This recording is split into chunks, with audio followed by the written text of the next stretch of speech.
నేను మీ దగ్గర పెట్టబోయే అసిస్టెంట్ కి చాలా ఎక్స్పీరియన్స్ ఉంది. 24 అవర్స్ తను మీతోనే ఉంటుంది. ఇప్పుడు ఈ అసిస్టెంట్ ఎవరు శాండీ?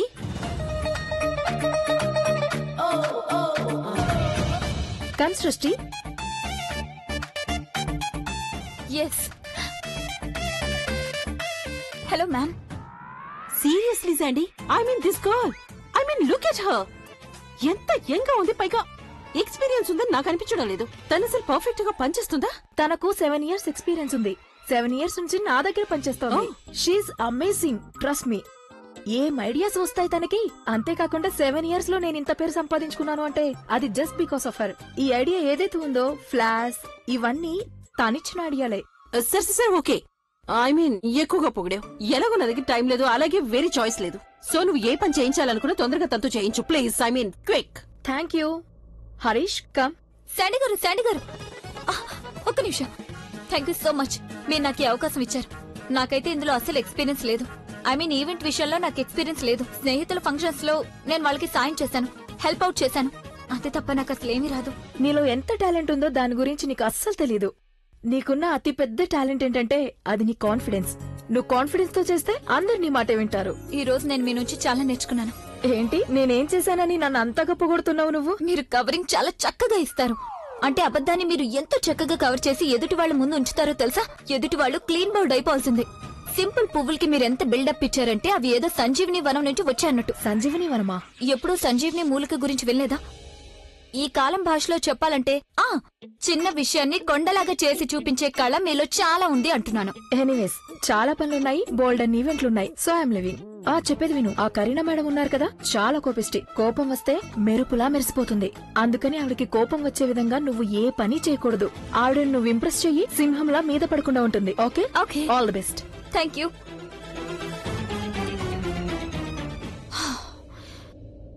చూస్తుంటే నేను చాలా నేర్చుకోలేమో. కరీనా కరీనా కరీనాకి ముందే ఉంది. నేను అఫీషియల్ ఇక్కడ పనిచేయడానికి వచ్చాను, అందుకని నాకు అన్ని వివరాలు ఖచ్చితంగా తెలియాలి. అమ్మమ్మ గారు, ఈ రోజు మీ మసాజ్ కంప్లీట్ అయిపోయింది. ఇక మీరు రిలాక్స్ అవ్వచ్చు.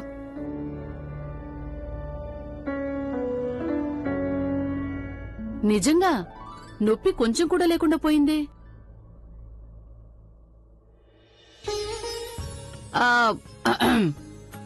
బహుశా నా కాలు బాగైపోయినట్టుంది. బహుశా వాతావరణం వల్లేమో. అంటే ఈ వాతావరణం ఎముకలకి చాలా బాగుంటుందని విన్నాను. మందులు కూడా వేసుకుంటున్నాను కదా, దానివల్ల కూడా అయి ఉంటుంది. నాకు అనిపిస్తోంది ఈ వాతావరణం అలాగే మందులు ఈ రెండిటి వల్ల మీరు బెటర్ గా ఫీల్ అవుతుండొచ్చని. అలాగే నీ వల్ల కూడా కొంచెం. ఇది నిజంగా చాలా మంచి విషయం. ఇప్పుడు మనం ఎక్సర్సైజ్ కాస్త తక్కువగా చేయొచ్చు, కానీ చెయ్యాలి. లేదు లేదు, అది నాకు ఎక్సర్సైజ్ చేయడం అంటే అసలు ఇష్టం ఉండదు. పైగా నా కాలు కూడా నయమైపోయింది కదా, అవసరమే ఉంది. I hate it. లేదమ్మమ్మ గారు, ఎక్సర్సైజ్ అయితే మీరు చెయ్యాల్సిందే. మీకు తెలుసా, మీకింత పెద్ద కుటుంబం ఉంది. మీ గురించి ఆలోచించేవాళ్లు, కంగారు పడేవాళ్లు ఉన్నారు. వాళ్ళు కోరుకుంటున్నారు మీకు పూర్తిగా నయమైపోవాలని. మీకు బాధ కలిగిందంటే అప్పుడు వాళ్ళు కూడా చాలా బాధపడతారు. మీరే ఆలోచించండి, మీకు పూర్తిగా నయమైపోయిందంటే ఇక్కడ ఉన్న వాళ్ళందరూ ఎంత సంతోషిస్తారని. మీ కొడుకు, కూతురు, కోడలు, మనవళ్ళు, మనవరాళ్ళు అందరూ. మీరు నిజంగా చాలా అదృష్టవంతురాలు. చాలా మంది ఉన్నారు మిమ్మల్ని ఎంతో ప్రేమిస్తున్నారు. మీకోసం కాకపోయినా కనీసం వాళ్ల కోసమైనా ఆరోగ్యంగా ఉండాలి. నాకు నా చెల్లెలికి ఎవ్వరూ లేరు కదా. మాకు తెలుసు కుటుంబం లేని లోటు ఎంత బాధగా ఉంటుందని. మేమిద్దరం తప్పించిపోతూ ఉంటాం. మమ్మల్ని ప్రేమించేవాళ్లు అలాగే మమ్మల్ని పట్టించుకునేవాళ్ళు ఉంటే బాగుంటుందని. కానీ మాకు అదృష్టం లేదు. ఐ హోప్ అదేంటంటే నీకొకరు దొరకాలి, నీ గురించి కేర్ తీసుకోవాలి, నిన్ను ప్రేమించాలి, నీకు సంతోషం ఇవ్వాలి. ఓ దేవుడా, తెలియకుండా నా నోటి నుంచి నీకోసం ఆశీర్వాదం ఎలా వచ్చిందో. నిజానికి నాకు నువ్వంటే పెద్దగా ఇష్టం లేదు, కానీ ఎవరైనా ఒంటరిగా ఉన్నారు అంటే అప్పుడు బాధగా ఉంటుంది కదా. సుప్రీత, అత్తయ్య గారి మసాజ్ పూర్తయిందా? అయిపోయింది. నాతో పాటు పద, నాకు నీ హెల్ప్ కావాలి. నా హెల్పా? నీతో ఒక ముఖ్యమైన పనుంది, పద. అది నా ఆ వస్తువులు తర్వాత తీసుకోవచ్చు, రా. నేను సుప్రీత గురించి మంచిగా ఎందుకు ఆలోచిస్తున్నాను? నాకు తనంటే అస్సలు ఇష్టం లేదు కదా. పైగా తనని ఇంటి నుంచి పంపించేయమని నేను కరెంట్తో కూడా చెప్పాను. అసలు ఇలా ఎలా జరుగుతోంది? ఎంతో చక్కగా ట్రీట్మెంట్ చేస్తుంది. అసలు విషయం ఏంటంటే నాకు సుప్రీత చాలా బాగా నచ్చింది. Oh no! ఓ గాడ్, ఇందాకటి నుంచి ఇవిడ అటు ఇటు తిరుగుతూనే ఉంది. చేతిలో ఒక హంటర్ గన్ పెట్టిస్తే సరిపోతుంది. లేదు, యాక్చువల్లీ చెప్పాలంటే ఈవిడ ఫీమేల్ గబ్బర్ సింగ్ లాగా ఎక్కువగా అనిపిస్తుంది. ఏ క్షణంలోనైనా ఆగి నన్ను అడుగుతుందేమో హోలీ ఎప్పుడు అని. You know what? క్యాలెండర్ లో చెక్ చేయాల్సి ఉంటుంది. వాట్? హోలీ ఎప్పుడు? అది నేను క్యాలెండర్ లో చెక్ చేయాలి. What are you talking? అది మీరేదో అంటున్నారు కదా. నేనేం చెప్తున్నానంటే ఈ పువ్వులను వాజులో పెట్టు, వదిలి ఎప్పుడు వస్తుందో తెలీదు. Okay okay. ఇంతకీ ఈ వాజ్ ఎక్కడ దొరుకుతుంది? పైకి వెళ్ళాక సెకండ్ రూమ్ లో. Okay, good, thank you.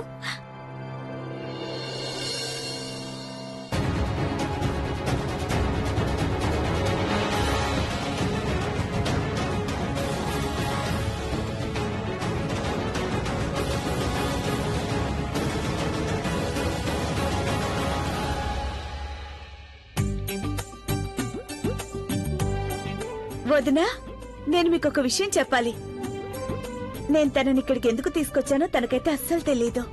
మీ ఇష్టం నా ఇష్టం ఎప్పుడు అబ్సల్యూట్లీ ఆపోజిట్ గా ఉంటాయని తెలుసు కదా. సుప్రీతకి చెప్దామా ఈ ఫ్లవర్స్ నుండి ఏవైనా కొన్నిటిని చూస్ చేయమని? ఆ ఫ్లవర్స్ వేడితే అయితే మ్యాచ్ అవుతాయో వాటిని మనం మెయిన్ డోర్ దగ్గర డెకరేట్ చేయడానికి ఉపయోగించొచ్చు కదా. ఓకే వదినా. ప్రీత, అమ్మా ఒకసారి లేరా? చెప్పండి. ఇంటి మెయిన్ డోర్ కి డెకరేట్ చేయడానికి కొన్ని పూలను తెప్పించాం. ఏ పూలతో డెకరేట్ చేస్తే మెయిన్ డోర్ బాగుంటుందో చెప్పు. మ్యారీగోల్డ్ లేక కానిసెన్స్? నువ్వు జాస్మిన్ తీయాలనుకున్నావు కదా, నాకు తెలుసు. నాకు కూడా అవి చాలా ఫేవరెట్. ఐఎమ్ సారీ, కానీ నేను వీటిని తీయాలనుకున్నాను. నాకు బంతి పువ్వులంటే చాలా ఇష్టం. బంతి పువ్వులు అలాగే మామిడాకులు కాంబినేషన్ చాలా శుభంగా భావించడం జరుగుతుంది. ఎంతైనా ఇవి పూజకి కూడా వాడుతూ ఉంటారు కదా, అందుకని ఇంట్లో అందరికీ ఆ భగవంతుడి ఆశీర్వాదం కూడా లభిస్తుంది. మీరు చెప్పినవి కూడా చాలా అందమైన పువ్వులు, కానీ వాటిలో ఆ ప్యూరిటీ ఎక్కడ కనిపించదు. సరేనమ్మా, నువ్వు చెప్పావు కాబట్టి వీటిని అక్కడ పెట్టిస్తాను. వీటిని అలంకరించడానికి నువ్వు నాకు కొంచెం సహాయం చేస్తావా? తప్పకుండా. పద. జాగ్రత్త. వదినా, నాకు ఏవైతే ఇష్టమో సుప్రీత కూడా వాటినే సెలెక్ట్ చేసింది. వదినా, మామూలు పువ్వులే కదా, నాకెలాంటి ప్రాబ్లం లేదు. నీకు ఏమి పెట్టించాలనిపిస్తే అవి పెట్టించు. ఓకే. రేఖ వదినకి సుప్రీత సపోర్ట్ దొరికిందో లేదో మొదటిసారి తను నా మాటలు కాదని ఎలా వెళ్లిపోయిందో చూడు. నా ఇష్టానికి విరుద్ధంగా వెళ్ళింది ఈ సుప్రీతకి ఎంత ధైర్యం! ఎవరైతే ఈ కరీనాకి వ్యతిరేకంగా వెళ్లటానికి ప్రయత్నం చేస్తారో వాళ్ళని కరీనా ఎప్పటికీ క్షమించదు. నేను తనకి ఖచ్చితంగా పాఠం నేర్పిస్తాను. మీకు తగిలిందా? మీరు కింద తెగండి, ఈ పని నేను చేస్తాను. అసలు ఇది ఎలా తగిలింది? ప్లీజ్, ఈ పని నేను చేస్తాను. మీరు తొందరగా వెళ్లి దీని మీద ఏదైనా యాంటీసెప్టిక్ క్రీమ్ రాయండి. కానీ సుప్రీత, నువ్వు చేయగలవా? మీరు అస్సలు కంగారు పడకండి. ఈ పని నేను ఇంట్లో చాలా సార్లు చేశాను. మీరు వెళ్ళండి, త్వరగా వెళ్ళి యాంటీసెప్టిక్ క్రీమ్ రాయండి. వెళ్ళండి.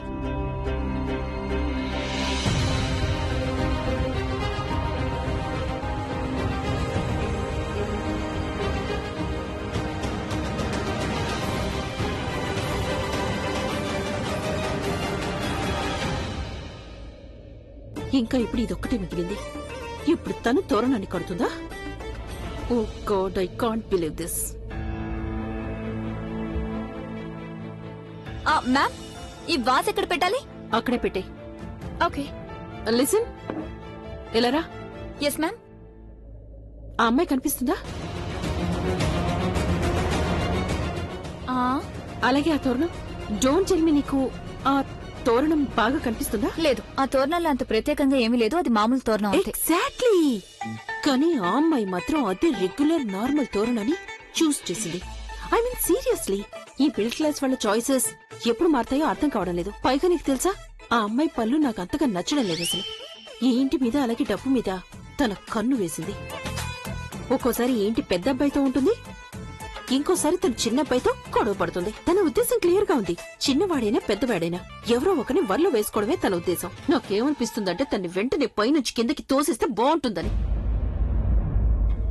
హే, నా కోసం ఈ పని నువ్వే చేయొచ్చు కదా.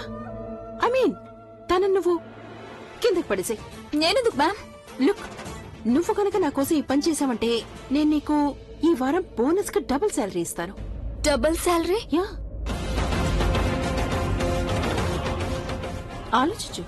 Sure ma'am, I can do this.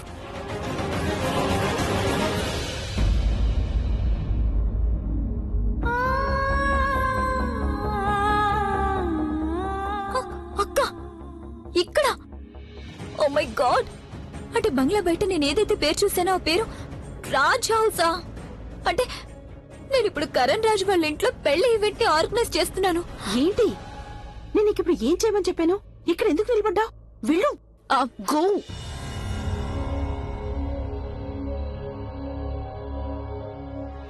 Job లో మొదటి రోజు నేను లేట్ గా వెళ్ళలేను. ఇంతకీ ఏ హాస్పిటల్లో? హాస్పిటల్లో కాదు, అది కరణ్ ఉన్నాడు కదా, వాళ్ళ నాన్నమ్మకి ఫిజియోగా అపాయింట్ చేశారు నన్ను. వీళ్ళకి మీరు చెప్పండి అత్తయ్య, నాకు డబ్బులు ఇచ్చేంత వరకు ఇంటి నుంచి కదలడానికి వీలేదు. వీళ్ళు నన్ను అమ్మ అని అనుకోవడం లేదు కదా, ఏం పర్వాలేదు. కానీ ఒకవేళ వీళ్ళ నాన్న సంస్కారాలు ఏమాత్రం వీళ్ళలో ఇంకా మిగిలిన్నా అప్పుడు వీళ్ళు నాకు డబ్బులు ఇచ్చి ఇక్కడి నుంచి కదలాలి. గో. డబ్బులా లేక అక్క? డబ్బులు. ఒట్టి డబ్బులే కాదు, డబుల్ డబ్బులు. డబుల్ డబ్బులా లేక సింగిల్ అక్క? ఓ గాడ్! డబ్బులు డబ్బులు డబ్బులు, రెంట్ డబ్బులు. నేనే పడేశానని అక్కకి తెలిసిపోతుంది. అది కూడా కావాలనే పడేశానని చాలా తిడుతుంది, బాధపడుతుంది. ఆ తర్వాత నేను కూడా బాధపడతాను. కానీ ఇప్పుడు మా ఇద్దరికి డబ్బులు అవసరం. Double salary. మా అవసరం తీరిపోతుంది. లేదు లేదు లేదు, వద్దొద్దు సృష్టి. ప్రపంచంలో ఉన్న డబ్బంతా ఒకవైపు, అక్క ఒకవైపు. పైగా నువ్వు ఇంత దిగజారలేదు కదా ఏవో కొన్ని డబ్బుల కోసం అక్కని కింద పడేయడానికి. నేను ఎందుకు ఇలా ఆలోచించాను? కానీ డబ్బులు, ఓ గాడ్! ఏదో ఒక దారి చూపించు, అక్క కింద పడకూడదు, నాకు డబ్బులు రావాలి. ఎలా ఎలా ఎలా? గో.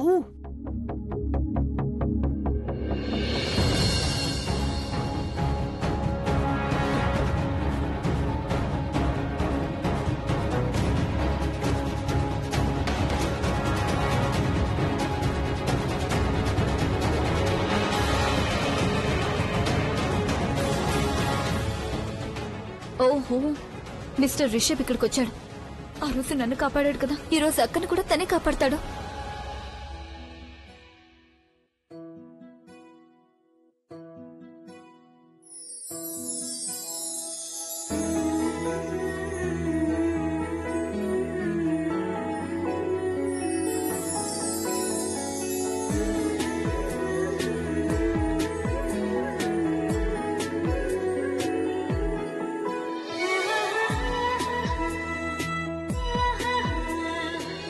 త్వరగా.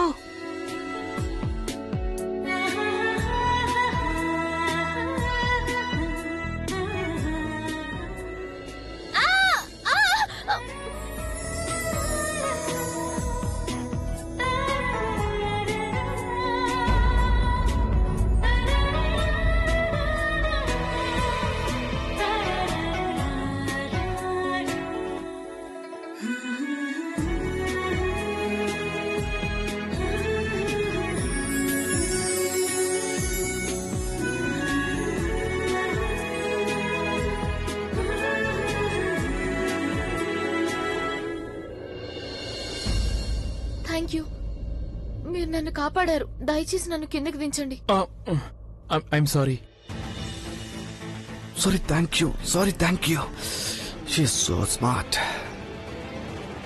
Thank you so much. మీరు రాకపోతే నేను నిజంగా కింద పడి ఉండేదాన్ని. నాకేమీ అర్థం కావడం లేదు. నేను బాగానే నిలబడున్నాను కదా, నేను ఎలా పడిపోయాను? తెలీదు, నేను మీ మొహం చూస్తూ ఉన్నా. ఐ మీన్ మీ మొహం మీద పువ్వులున్నాయి కదా, నేను వాటిని చూస్తూ ఉన్నాను. సో నిచ్చెన బాగోలేదేమో. గాడ్, నేను ఇప్పుడే వస్తాను. ఒక ఫోన్ చేసుకుని వస్తాను, ఇంపార్టెంట్ కాల్. రిషబ్,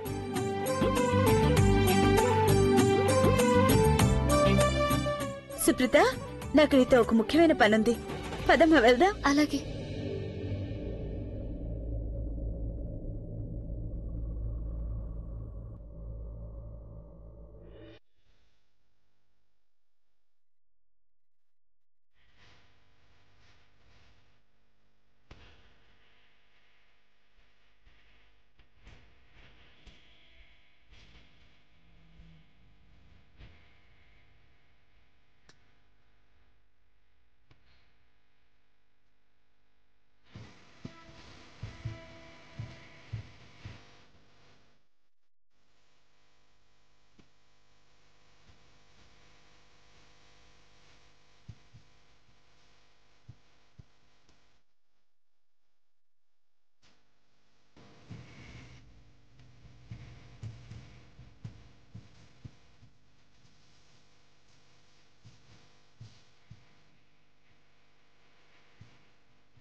ఇప్పుడు నువ్వు ఫోన్ చేసావు కదా నా బొంగోరు తొలి సృష్టి. ఇక నువ్వు కిందకి దిగు. నేను ప్రజ్ఞక్కకి, బుల్బులక్కకి, సుప్రీతక్క కూడా పెట్టాలి కదా భోజనం. దిగమ్మా దిగు. లేదు మమ్మీ, నేను ఇప్పుడు నీ వల్లనే పాడుకుంటాను. మా అమ్మ వల్లనే కూర్చుంటాను. నువ్వొద్దు, నువ్వే వద్దు, నువ్వొద్దు, నువ్వే వద్దు. తను మా అమ్మ. తను మా అమ్మ, నువ్వొద్దు. సరే సరే, నేను నలుగురికి కాదు మీ ఇద్దరికి మాత్రమే అమ్మని. మీరిద్దరు నన్ను పట్టుకోండి, వదలకండి. నిజంగానే పట్టుకున్నారా? సరళ, నువ్వేం చేస్తున్నావు ఇక్కడ? పిల్లలిద్దరూ వచ్చి నిన్నిక్కడ ఇలా చూశారంటే వాళ్ళకి తప్పుగా అనిపిస్తుంది కదమ్మా. వాళ్ళ చిన్నప్పటి జ్ఞాపకాలు గుర్తు చేసుకుంటున్నాను అత్తయ్య. సృష్టి అసలు నా ఒళ్ళు నుండి కిందకు దిగేదే కాదత్తయ్య.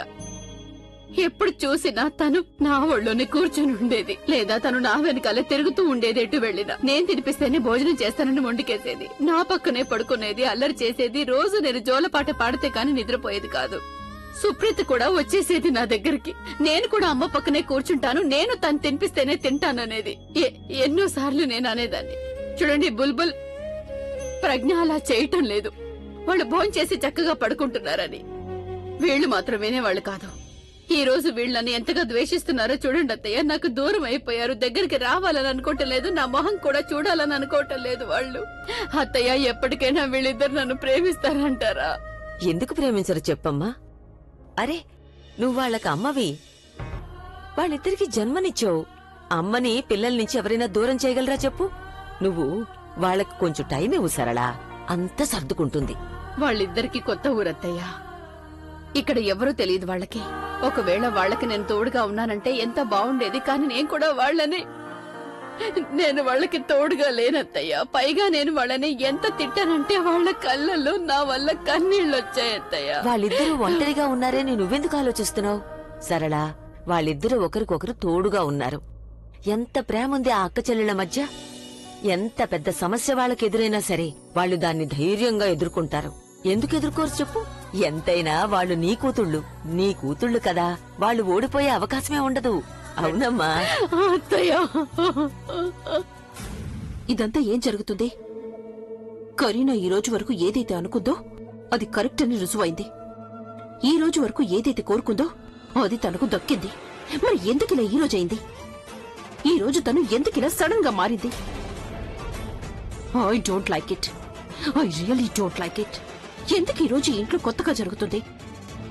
ఏ అమ్మాయి అయితే కరీనాకి అస్సలు నచ్చదు. ఈ రోజు ఆ అమ్మాయి ఈ ఇంటికి తోరణాలు కడుతుంది. పైగా ఆ తోరణాలు ఈ కరీనాకి కొంచెం కూడా ఇష్టం లేదు. ఎప్పుడైతే నేను కోరుకున్నానో ఆ అమ్మాయి కింద పడిపోయి తన నడు విరగొట్టుకోవాలి అని, కానీ తనప్పుడు ఎక్కడ పడింది? రిషబ్ ఒళ్ళో పడింది కదా. My God, how can something like that happen? అసలు ఏం జరుగుతుంది ఇంట్లో? దాని గురించి కరీనాకి ఏం తెలియట్లేదు. What is it? ఇది సింపుల్ విషయం మ్యామ్. మీకు నా గురించి తెలీదు మ్యామ్. నువ్విక్కడ నా రూమ్ లో ఏం చేస్తున్నావు? Get out from here. నువ్వు ఒక పెద్ద స్టూపిడ్వి. షూర్ మ్యామ్, వెళ్ళిపోతాను. నువ్వింకా వెళ్ళలేదా? మీరు నాకు డబ్బులైతే ఇవ్వండి. అసలు ఏ డబ్బు గురించి మాట్లాడుతున్నావు? ఇప్పుడే కదా మీరు బయట చెప్పారు మీరు నాకు ఒక వారం శాలరీ డబుల్ చేసి ఇస్తారని. నేను నీకు చెప్పింది ఏంటంటే తనని కింద పడేయమని. నేను పడేశాను కదా. రిషబ్ ఒళ్ళోనా? మ్యామ్, ఇప్పుడు మీ లెక్క ఇంత దారుణంగా ఉంటే దానికి నేనే చల్ చెప్పండి. నాకే సమాధానం చెప్తావా? ఈ కరీనాకి ఎదురు సమాధానం చెప్తావా? లేదు మ్యామ్, అది నేను కేవలం నిజం చెప్తున్నాను. నువ్వు నిజంగానే పెద్ద మొద్దువి. నువ్వేం చేసావో అది నీకు కొంచెమైనా తెలుస్తుందా? దీని ఫలితం ఎలా ఉంటుందో అని. ఎలా ఉంటుంది దీని ఫలితం?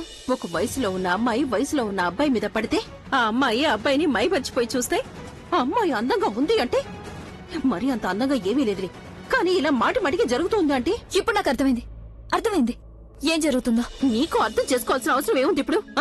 Get out from here. Stupid girl వచ్చింది ఇక్కడికి. మ్యామ్, మీరు నాకు డబ్బులు ఇవ్వండి, నేను వెళ్ళిపోతాను. నేను నీకేం చెప్పాను వినిపించలేదా? నాకు అది వినిపించింది మ్యామ్, కానీ ఇప్పుడు నా మైండ్ లో ఏం నడుస్తుందో మీకు తెలుసా మ్యామ్? నీ మైండ్ లో ఏం నడుస్తుందో అది నాకెలా తెలుస్తుంది? నా మైండ్ లో ఏం నడుస్తుందంటే, ఒకటి మీరు నాకు డబ్బులు అంటే నా కష్టార్జితాన్ని నాకు ఇచ్చేయండి, లేకపోతే నేను రిషబ్ కి, లేకపోతే అక్కడ ఒక ఆంటీ ఉన్నారు కదా, బహుశా ఆవిడ రిషబ్ వాళ్ళ అమ్మాయి ఉంటారు. నాకు ఈ ఇంట్లో ముందుగా ఎవరు కనిపిస్తే వాళ్ళకి ఈ విషయం గురించి నేను వివరంగా చెప్పేస్తాను. ఒక అందమైన అమ్మాయి మీకు నచ్చినటువంటి తోరణాన్ని గుమ్మానికి కట్టలేదని, తన మీద కోపంతో మీరు నా ద్వారా అమ్మాయిని పడేయాలనుకున్నారని.